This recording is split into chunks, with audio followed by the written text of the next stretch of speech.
Ũmũthĩ rũcinĩ nĩrĩo thirikari kũhetũkĩra Ministry ya Gĩthomo yugĩte nĩ ĩcenjetie mũthenya wa arutwo gũcoka cukuru kuma tarĩki 29 mweri ũyũ nginya tarĩki 6 mweri ũyũ wa kana nĩ kiumia twerekeire arĩguo mũthenya wa gũcoka cukuru. Ĩkĩrekereria ndũmĩrĩri ĩno, Ministry ya Gĩthomo yugĩte nĩ ĩkoretwo ĩgĩthũrima mwaraho wa maĩ ũrĩa ũrehetwo nĩ mbura ĩrĩa ĩkoretwo ĩkiura, na nĩkĩo ĩtuĩte itua rĩa gũcenjia mũthenya wa arutwo gũcoka cukuru nĩguo kũmeherania na ũgwati wa gũthererio nĩ maĩ.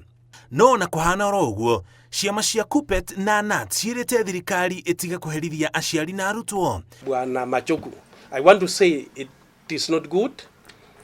It is not good at all, because so far some students even started going to their schools as far as yesterday. They planned even as far as yesterday. Some of them were just traveling.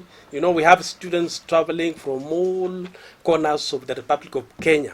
Ciama ici ciĩrĩte thirikari ĩtige kũhũthia ũhoro wa gĩthomo bũrũri-inĩ tondũ ti hĩndĩ mbura yanjia kuura na ĩno nĩ riboti ĩngĩrĩa yaheanirwo thikũ cigana ũna mbere ya cukuru kũhingũrwo. I want to appeal to the Minister for Education to be always alert and to know when to give press and to know when to give statement touching on something like this.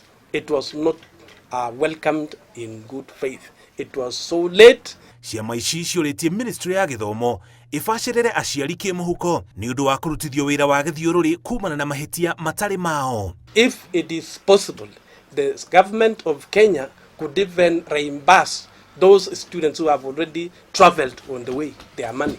Mbura ĩrĩa ĩkoretwo ĩkiura nĩ itharĩtie cukuru itiganĩte kũndũ gũtiganĩte bũrũri-inĩ, na mwĩhoko nĩ atĩ gũkinya kiumia twerekeire mbura ĩno nĩ gũkorwo yanyiha nĩguo gĩthomo gĩcokererie. Ngĩribotera Inooro TV, njĩtagwo Mũriũki wa Mũchoki.